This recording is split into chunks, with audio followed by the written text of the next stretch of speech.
India का medical system जल्द ही collapse होने वाला है। 9 मार्च 2016 को इंडिया की पार्लियामेंट्री कमेटी ने ये ओपनली एक्सेप्ट किया। जी न्यूज में पब्लिश्ड एक रीसेंट स्टडी के हिसाब से इंडिया में बस गेस करो कितने परसेंटेज सर्जरीज फेक की जाती होगी। Well, a freaking 44% surgeries fake की जा रही है। मतलब almost half of the surgeries completely unwanted होती है, सिर्फ पैसे कमाने के मकसद से की जा रही है। इसी रिपोर्ट ने इन सर्जरीज को बाइफर्केट करके भी बताया था कि कौन सी सर्जरियां हैं। इंडिया में होने वाले 55% heart surgeries, 48% uterus surgeries, 47% cancer surgeries, 48% knee replacement surgeries, 45% C section surgeries completely unnecessarily हो रहे हैं, सिर्फ पैसे ऐंठने के मकसद से।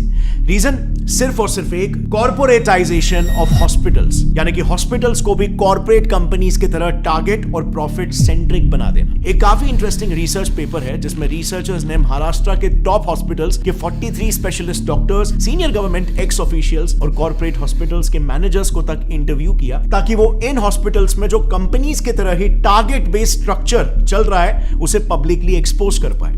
And the results were shocking. So, सबसे पहले तो सैलरीज की बात करते हैं।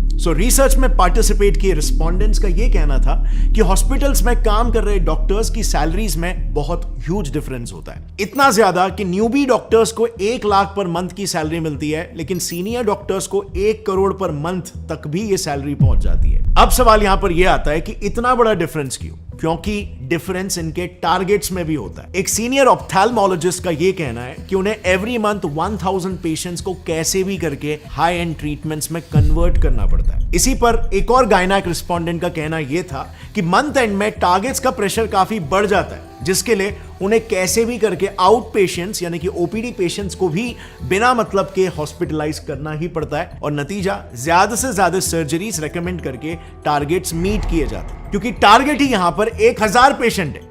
अब आप खुद ही सोचो, हर हॉस्पिटल में, हर डिपार्टमेंट, जैसे ऑप्थेल्मोलॉजी में ही ले लो, उसमें मिनिमम 5 से 6 डॉक्टर्स होते हैं और सबको सिमिलर टारगेट्स दिए जाते हैं। तो just imagine hospitals profit and our loss. And by the way, these targets are taken very seriously. उसी रिसर्च में कई सारे सीनियर डॉक्टर्स का यह कहना था कि अगर कोई डॉक्टर अपने टारगेट्स को लगातार 2 महीनों तक मिस करता है तो बिल्कुल कॉर्पोरेट्स जैसा ही उसको वर्बल वार्निंग मिल जाएगी या फिर एक मेमो दिया जाएगा, और उसके बाद भी अगर टारगेट्स मीट नहीं होते तो of course tata bye bye. So आप यहां पर देख सकते हो हॉस्पिटल इंडस्ट्री कैसे एक सर्विस इंडस्ट्री होनी चाहिए, जिसमें कस्टमर, पेशेंट टॉप प्रायोरिटी होना चाहिए, बट यहां पे प्रॉफिट टॉप प्रायोरिटी हो जा रहा है। और bye the way, in targets का ट्रैक भी हॉस्पिटल हायर्ड मैनेजमेंट प्रोफेशनल्स यानी कि एमबीएस, जो कि बड़े बड़े एमएनसीज में ऑपरेटिंग ऑफिसर्स, एग्जीक्यूटिव, सुपरवाइजर्स ऐसे काम करते हैं। ये लोग बकायदा डॉक्टर्स के इन टारगेट्स का ट्रैक रखते हैं, एंड ऑफ कोर्स यहां पर डॉक्टर्स भी उतने ही डेडिकेशन के साथ ये टारगेट्स को पूरा करते हैं, क्योंकि जैसे हमने देखा उनकी सैलरी बहुत ही हाई होती है। लेकिन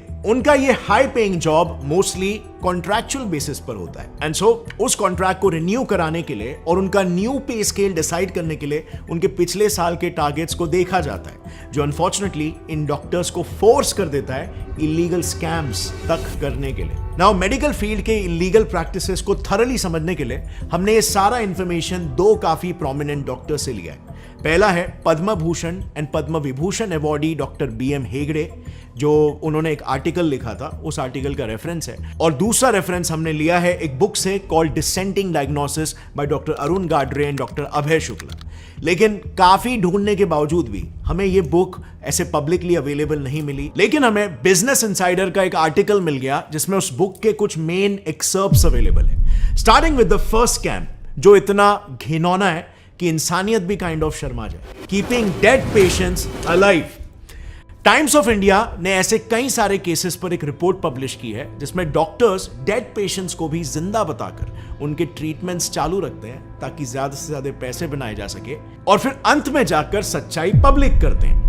TOI में ही पब्लिश्ड एक केस में एक हॉस्पिटल ने पेरेंट्स को बिना बताए उनके 14 साल के ब्रेन डेड बच्चे को 1 महीने तक वेंटिलेटर पर रखा। 1 महीने तक जो बच्चा मर चुका था उसे जिंदा बताया गया और वेंटिलेटर पर रखा, खर्चा जनरेट किया, एंड बाद में हॉस्पिटल गिल्टी प्रूव भी हुआ, एंड उनकी फैमिली को 5 लाख रुपए कॉम्पेंसेशन के लिए दिए। अब 5 लाख रुपए मॉनेटरी कॉम्पेंसेशन तो हॉस्पिटल को देने पड़े, बट ये आप और मैं भी जानते हैं कि उस वक्त पेरेंट्स ने जब ये बात सुनी होगी, जब ये सच्चाई उन्हें पता चली होगी, तो उन पर क्या बीती होगी।